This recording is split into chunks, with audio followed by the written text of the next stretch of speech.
தூத்துக்குடி மாவட்டம் சாத்தான்குளம் அருகே மின்வாரிய அலுவலகத்தை விவசாயிகள் முற்றுகையிட்டதால் பரபரப்பு ஏற்பட்டது.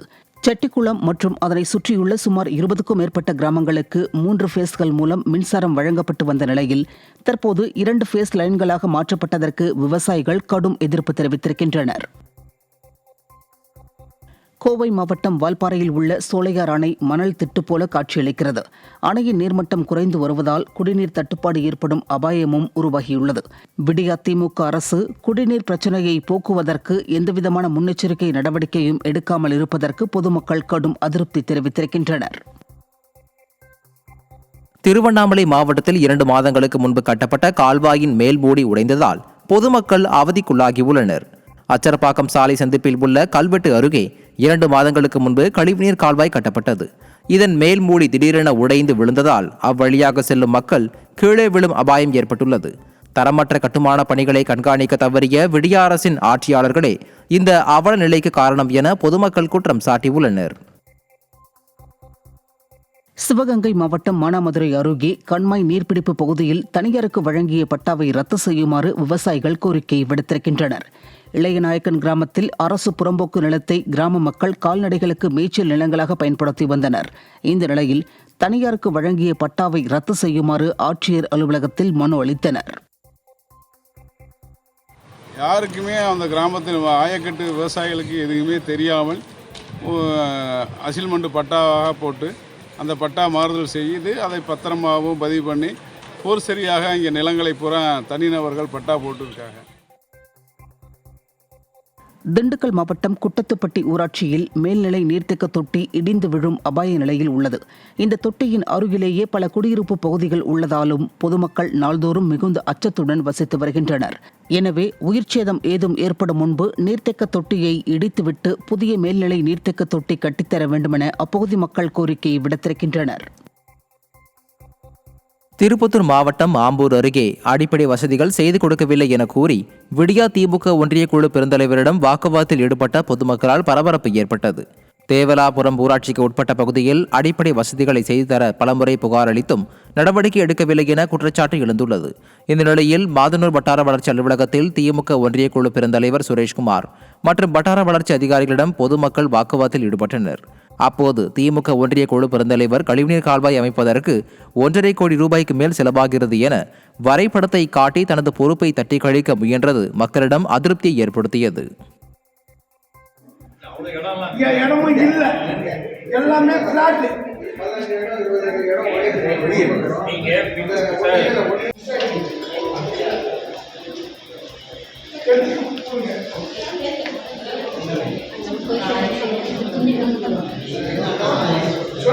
போதும்னா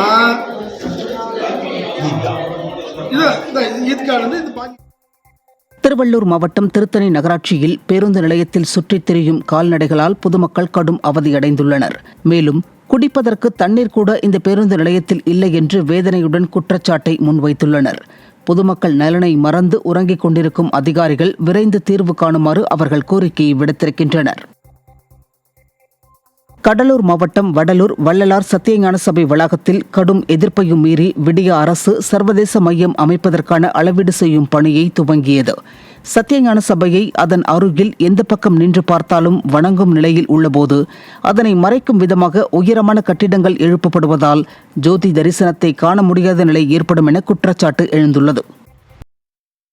சென்னை அண்ணா நகரில் குடிசை வீடுகளை அகற்றுவதை கண்டித்து திமுக சட்டமன்ற உறுப்பினர் மோகன் வீட்டை பாதிக்கப்பட்ட மக்கள் முற்றுகையிட்டனர். அண்ணா நகர் வளைவில் இருந்து சாந்தி காலனி வரை இருக்கும் குடிசை வீடுகளை பறக்கும் சாலை திட்டத்திற்காக அகற்ற முன்னறிவிப்பின்றி நடவடிக்கை எடுத்திருப்பதாக குற்றச்சாட்டு எழுந்துள்ளது.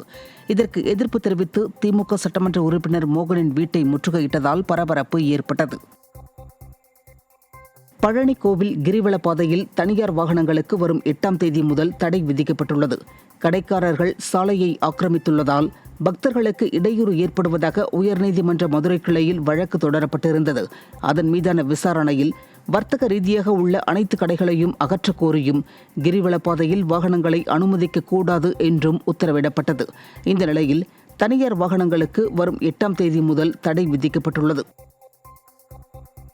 திருப்பூர் மாவட்டம் பல்லடம் அருகே கத்தியை காட்டி மிரட்டி மன வளர்ச்சி குன்றிய பெண்ணிற்கு பாலியல் தொல்லை அளித்த நபர் கைது செய்யப்பட்டார். பொங்கலூரில் பெற்றோர் வேலைக்கு சென்ற நிலையில் மன வளர்ச்சி குன்றிய பெண் வீட்டில் தனியாக இருந்துள்ளார்.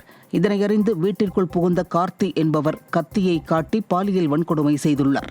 இதுகுறித்த புகாரின் பேரில் வழக்கு பதிவு செய்த போலீசார் சம்பந்தப்பட்ட நபரை கைது செய்தனர்.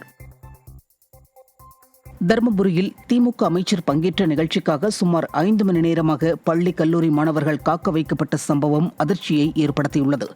தருமபுரி அரசு கலைக்கல்லூரியில் கருணாநிதி நூற்றாண்டு விழாவையொட்டி நடைபெற்ற போட்டிகளில் வெற்றி பெற்ற மாணவர்களுக்கு பரிசுகள் வழங்கும் விழா நடைபெற்றது. இந்த நிலையில் திமுக அமைச்சர் MRK பன்னீர்செல்வம் விழாவிற்கு தாமதமாக வந்ததால் சுமார் 5 மணி நேரமாக பள்ளி கல்லூரி மாணவர்கள் மற்றும் பெற்றோர்களை காக்க வைத்தது அதிர்ச்சியை ஏற்படுத்தியது. திருவாரூரில் பள்ளி மாணவர் ஒருவர் தன்னை மர்ம நபர்கள் சிலர் கடத்திச் செல்ல முயன்றதாக காவல் நிலையத்தில் புகார் அளித்துள்ளார். திருவாரூர் நகர்ப்பகுதிக்குட்பட்ட 4 மண்டபம் பகுதியைச் சேர்ந்த கிஷோர் என்ற மாணவர் பள்ளி முடிந்து வீட்டிற்கு செல்லும் போது 2 சக்கர வாகனத்திலும் 4 சக்கர வாகனத்திலும் வந்த சில மர்ம நபர்கள் தன்னை கடத்த முயற்சித்ததாக பெற்றோரிடம் தெரிவித்திருக்கிறார். இதையடுத்து சிறுவனின் பெற்றோர் காவல் நிலையத்தில் அளித்த புகாரின் அடிப்படையில் CCTV காட்சிகளை கைப்பற்றி போலீசார் விசாரணை மேற்கொண்டு வருகின்றனர். விடிய ஆட்சியில் சட்டம் ஒழுங்கு சீர்கெட்டு நாள்தோறும் குற்ற சம்பவங்கள் அதிகரித்துள்ளதால் பொதுமக்கள் அச்சமடைந்துள்ளனர். கோவை மாவட்டத்தில் தனது நிலத்தை அளந்து கொடுக்க கோரி 85 வயது மூதாட்டி பேரூர் வட்டாட்சியர் அலுவலகத்தை முற்றுகையிட்டதால் பரபரப்பு ஏற்பட்டது. தொண்டாமுத்தூர் அருகே கெம்பனூர் பகுதியைச் சேர்ந்த துளசி அம்மாள் என்கிற மூதாட்டியின் வீட்டிற்கு செல்லும் பாதையை சிலர் ஆக்கிரமித்திருப்பதால் நிலத்தை அளந்து தரக்கோரி மாவட்ட ஆட்சியரிடம் பலமுறை மனு அளித்தும் அதிகாரிகள் அளந்து கொடுக்கவில்லை என கூறப்படுகிறது. இதனால் விரக்தி அடைந்த மூதாட்டி திடீரென பேரூர் வட்டாட்சியர் அலுவலகத்தை முற்றுகையிட்டு இது குறித்து முறையிட்டதால் பரபரப்பு ஏற்பட்டது. விடியா ஆட்சியில் அதிகாரிகள் அலட்சியமாக செயல்படுவதால் பொதுமக்கள் அவதியடைந்து வருவதாக பொதுமக்கள் குற்றம் சாட்டியுள்ளனர். கன்னியாகுமரி மாவட்டத்தில் பத்திரப்பதிவு சார் பதிவாளர் அலுவலகத்தில் நிரந்தர சார் பதிவாளர் இல்லாததால் பொதுமக்கள் பத்திரப்பதிவு செய்ய முடியாமல் அவதியடைந்து வருகின்றனர். கொட்டாரம் சார் பதிவாளர் அலுவலகத்தில் நியமனம் பெற்ற சார் பதிவாளர் இல்லாததால் பொதுமக்கள் பத்திரப்பதிவு செய்ய முடியாமல் திருப்பி அனுப்பப்படுகின்றனர். மேலும் இங்கு பணியாற்றும் அலுவலர்கள் லஞ்சம் இல்லாமல் பணிகளை செய்வதில்லை என்ற குற்றச்சாட்டும் எழுந்துள்ளது. விடியா ஆட்சியில் சார் பதிவாளர் அலுவலகத்தில் எந்தவொரு அடிப்படை வசதிகளும் இல்லை எனவும் உடனடியாக அனைத்தையும் சரி செய்ய வேண்டும் எனவும் அப்பகுதி மக்கள் வலியுறுத்தியுள்ளனர். ஒரு நிரந்தர சார்பதிவாளர் இங்கே இல்லை. கொட்டாரத்தில் முழுக்க இங்கே உள்ள பியூனு, கிளர்க்கு, ஆஃபீஸ் அசிஸ்டண்ட் இந்த மாதிரிப்பட்ட ஆட்களை வச்சு தான் பதிவு நடந்துட்டு இருக்கு. இந்த மாதிரி ஆட்களை போடும்போது என்ன ஆகுதுன்னா, இவங்களுக்கு இந்த பத்திரப்பதிவு தலைவர் அவர்களோட சுற்றறிக்கைகள் பற்றியோ பதிவுத்துறை சார்பதிவாளர்களோட கடமைகள் பற்றி எதுவுமே இவங்களுக்கு தெரியறதில்லை. இதனால இவங்களுக்கு வரக்கூடிய பத்திரங்களில் கிட்டத்தட்ட 90% பத்திரத்தை இவங்க ரிஜெக்ட் பண்ணி திரும்ப தான் அனுப்புறாங்க. இவங்க ஏன் அனுப்புறாங்கன்னா, இவங்களுக்கு அது எதுக்கு நம்ம ரிஜெக்ட் பண்றோம், எந்த காரணமுமே இவங்களுக்கு தெரியறதில்லை. இதனால பொதுமக்கள் பார்த்தீங்கன்னா பயங்கரமா பாதிப்படைகிறாங்க. ராமநாதபுரம் மாவட்டம் கடலாடி அருகே சேதமடைந்த நிலையில் உள்ள பேருந்து நிழற்குடையை அகற்றிவிட்டு புதிதாக கட்டித்தர கிராம மக்கள் கோரிக்கை விடுத்திருக்கின்றனர். கடலாடி அருகே கூவர்கூட்டம் கிராமத்தில் அமைந்துள்ள பேருந்து நிழற்குடை பயணிகள் அமரும் இருக்கை மற்றும் தரைத்தளங்கள் சேதமடைந்து பொதுமக்கள் பயன்படுத்த முடியாத நிலையில் உள்ளது. எனவே அசம்பாவிதங்கள் ஏதும் ஏற்படும் முன்னர் ஊராட்சி ஒன்றிய நிர்வாகம் சேதமடைந்த நிழற்குடையை அகற்றிவிட்டு புதிய நிழற்குடை அமைக்க கிராம மக்கள் கோரிக்கை விடுத்திருக்கின்றனர். ராமநாதபுரம் மாவட்டம் முதுகுளத்தூரில் சாலையின் நடுவே உள்ள மின்கம்பத்தை அகற்றாமலேயே புதிய சாலை அமைத்துள்ளதாக வாகன ஓட்டிகள் குற்றம் சாட்டியுள்ளனர். முதுகுளத்தூர் உத்தரகோசமங்கை செல்லும் சாலையில் சாலை விரிவாக்க பணிக்காக புதிய தார் சாலை அமைக்கும் போது ராமலிங்கபுரம் பேருந்து நிலையத்தின் முன்பு சாலையின் நடுவே உள்ள மின்கம்பத்தை அகற்றாமல் சாலையை அமைத்துள்ளனர். இதனால் அந்த சாலையில் செல்லும் வாகனங்களுக்கு இடையூறாக உள்ளதாகவும் விபத்து ஏற்படும் அபாயம் உள்ளதாகவும் வாகன ஓட்டிகள் குற்றம் சாட்டியுள்ளனர். விடியா திமுக ஆட்சியில் எந்த ஒரு திட்டத்தையும் சரிவர மேற்கொள்வதில்லை என அந்த பகுதி மக்கள் வேதனை தெரிவிக்கின்றனர். திருப்பூர் மாவட்டம் தாராபுரம் அருகே டாஸ்மாக் கடை அமைக்க எதிர்ப்பு தெரிவித்து கிராம மக்கள் சாலை மறியலில் ஈடுபட்டதால் பரபரப்பு ஏற்பட்டது. மோலரப்பட்டி ஊராட்சி பகுதியில் டாஸ்மாக் கடை அமைக்க எதிர்ப்பு தெரிவித்து அக்கிராம மக்கள் ஆர்ப்பாட்டத்தில் ஈடுபட்டு வந்தனர். அதிகாரிகள் யாரும் பேச்சுவார்த்தைக்கு வராததால் கிராம மக்கள் திடீரென தாராபுரம் பூளவாடி சாலையில் மறியலில் ஈடுபட்டனர். இதனால் அப்பகுதியில் சிறிது நேரம் பரபரப்பு ஏற்பட்டது.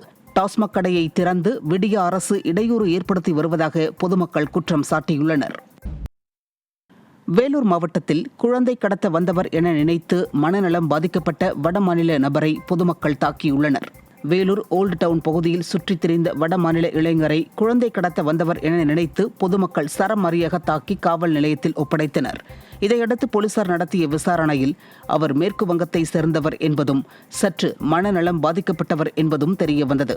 குழந்தை கடத்தல் தொடர்பாக சமூக வலைதளத்தில் தவறான தகவல் பரவி வருவதாகவும் இதனை தடுக்க விடியா திமுக அரசு தவறிவிட்டதாகவும் பொதுமக்கள் குற்றம் சாட்டியுள்ளனர். திருப்பத்தூர் மாவட்டம் நாற்றம்பள்ளி அருகே காவிரி கூட்டு குடிநீர் பைப்லைனில் உடைப்பு ஏற்பட்டு கழிவு நீருடன் குடிநீர் தேங்கி நிற்பதால் அப்பகுதியில் துர்நாற்றம் வீசுவதாக பொதுமக்கள் குற்றம் சாட்டியுள்ளனர். நாற்றம்பள்ளியில் வாரச்சந்தை பகுதியில் கடந்த 6 மாதங்களாகவே காவிரி கூட்டு குடிநீர் பைப்லைன் உடைந்து தண்ணீருடன் கழிவுநீர் தேங்கி நிற்பதால் துர்நாற்றம் வீசி வருகிறது. மேலும் வாரச்சந்தையில் பொருட்களை விற்பனை செய்ய முடியாத நிலை ஏற்பட்டுள்ளதாகவும் அதிகாரிகள் உடனடியாக நடவடிக்கை எடுத்து உடைப்பை சரி செய்ய வேண்டும் எனவும் பொதுமக்கள் வலியுறுத்தியுள்ளனர். மேலும் விடிய அரசு மக்கள் நலனில் அக்கறை இல்லாமல் செயல்படுவதாக பொதுமக்கள் வேதனை தெரிவித்தனர். தஞ்சாவூர் மாவட்டம் கும்பகோணத்தில் பல்வேறு கோரிக்கைகளை வலியுறுத்தி ஒப்பந்த தூய்மை தொழிலாளர்கள் மாநகராட்சி அலுவலகத்தை முற்றுகையிட்டனர். ஒப்பந்த தூய்மை பணியாளர்களுக்கு மாவட்ட ஆட்சியர் தினக்கூலியாக அறிவித்த 593 ரூபாயை வழங்க வேண்டும், தொழிலாளர்களை இழிவாக பேசும் விடியா அரசின் அதிகாரிகள் மீது சட்டப்படி நடவடிக்கை எடுக்க வேண்டும் என்பன உள்ளிட்ட கோரிக்கைகளை வலியுறுத்தி இரவில் நடைபெற்ற போராட்டத்திற்கு ஆதரவாக CITU தொழிற்சங்கத்தினரும் பங்கேற்றனர். அப்போது முற்றுகை போராட்டத்தில் ஈடுபட்டிருந்த தொழிலாளி ஒருவர் திடீரென சாலை படுத்து தனி ஒருவராக மறியலில் ஈடுபட்டதால் பரபரப்பு ஏற்பட்டது. சென்னை அடுத்த குரோம்பேட்டையில் நடைபெற்ற இலவச பட்டா வழங்கும் நிகழ்ச்சியில் விடியா அரசின் அமைச்சர் தாமோ அன்பரசன் பயனாளிகளிடம் முகசுளிப்புடன் நடந்து கொண்ட சம்பவம் சர்ச்சையை ஏற்படுத்தியுள்ளது. GST சாலையில் உள்ள பேருந்து நிலையத்தை முழுவதுமாக ஆக்கிரமித்து காலை முதலே நிகழ்ச்சிக்கான ஏற்பாடு நடந்து வந்த நிலையில் பேருந்துகள் சாலையிலேயே நிறுத்தப்பட்டது. இதனால் பொதுமக்கள் அவதி அடைந்தனர். மேலும் நிகழ்ச்சியில் விடியா அரசின் அமைச்சர் தாமோ அன்பரசன் கடுகடுப்பான முகத்துடன் பயனாளிகளிடம் நடந்து கொண்டது அங்கு கூடியிருந்த மக்களிடையே அதிருப்தியை ஏற்படுத்தியது.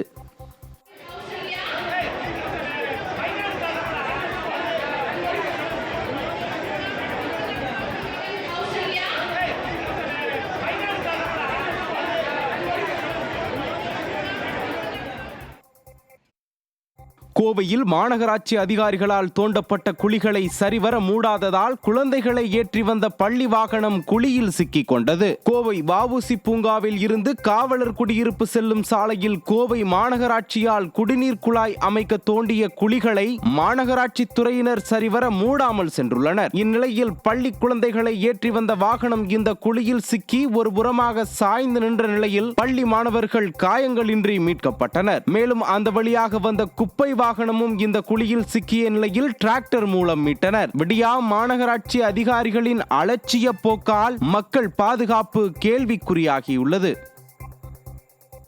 விழுப்புரம் மாவட்டம் திருவெண்ணைநல்லூர் அருகே நடைபெற்ற அரசு விழாவில் தேசிய கீதம் ஒலிபெருக்கியால் பாடப்பட்டது சர்ச்சையை ஏற்படுத்தியுள்ளது. கொத்தனூர் கிராமத்தில் அரசின் சார்பில் 100க்கும் மேற்பட்டவர்களுக்கு விடியா சட்டமன்ற உறுப்பினர் AJ மணிகண்ணன் வீட்டுமனை பட்டா வழங்கினார். பின்னர் நிகழ்ச்சியின் நிறைவாக தேசிய கீதம் இசைக்கப்பட்டது. தமிழக அரசு தமிழ்தாய் வாழ்த்து மற்றும் தேசிய கீதம் உள்ளிட்டவைகளை ஒலிபெருக்கி மூலம் பாடக்கூடாது எனவும் பள்ளி மாணவர்கள் அல்லது தாங்களாகவே பாட வேண்டுமென அறிவுறுத்திய நிலையில் சட்டமன்ற உறுப்பினர் பங்கேற்ற அரசு விழாவில் தேசிய கீதம் ஒலிபெருக்கி மூலம் இசைக்கப்பட்டது பெரும் சர்ச்சையை ஏற்படுத்தியுள்ளது.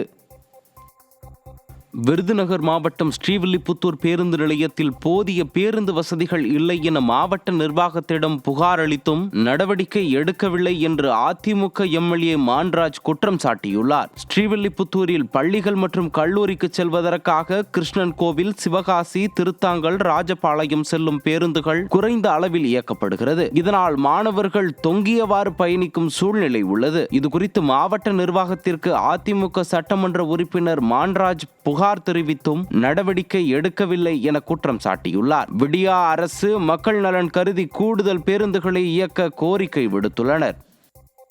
சிவகாசி, ஸ்ரீவில்லிபுத்தூர், வத்திராயிருப்பு, ராஜபாளையம் போகிறதுக்கு போதிய பேருந்து வசதி கிடையாது. ஏற்கனவே இருந்த அந்த பேருந்துகளை எல்லாத்தையும் எண்ணிக்கையை குறைச்சிட்டாங்க. கேட்டால் எங்கிட்ட பஸ்ஸே இல்லை அப்படின்னு நிர்வாக சார்பாக சொல்கிறாங்க. இதனால் பார்த்திங்கன்னா பள்ளி மாணவ மாணவியர், கல்லூரி போகக்கூடிய மாணவ மாணவியர் ஏகப்பட்ட எல்லாமே பாதிப்படைகிறாங்க. திருவள்ளூர் மாவட்டம் திருவாலங்காடு அருகே பொதுமக்களுக்கு இடையூறு ஏற்படும் வகையில் மாவு மில் வைத்திருக்கும் கிராம நிர்வாக அலுவலரின் உதவியாளர் மீது நடவடிக்கை எடுக்க கோரிக்கை எழுந்துள்ளது. சின்னம்மாப்பேட்டை கிராமத்தில் ஏழுமலை தேவகி தம்பதி வசித்து வருகின்றனர். இவர்களது வீட்டின் அருகே கிராம உதவியாளராக உள்ள பழனி மாவு அரவை மில் நடத்தி வரும் நிலையில் அரவை இயந்திரங்களிலிருந்து அதிக சத்தம் வருவதால் குழந்தைகள் படிக்க முடியாமலும் தூங்க முடியாமலும் அவதியடைந்துள்ளனர். இது குறித்து முதலமைச்சர் தனிப்பிரிவிற்கும் புகார் அனுப்பிய நிலையில் நடவடிக்கை எடுக்காததால் பிள்ளைகள் படிக்கும் புத்தகங்களை கலெக்டர் அலுவலகத்தில் ஒப்படைக்கப் போவதாக பெற்றோர்கள் தெரிவித்துள்ளனர்.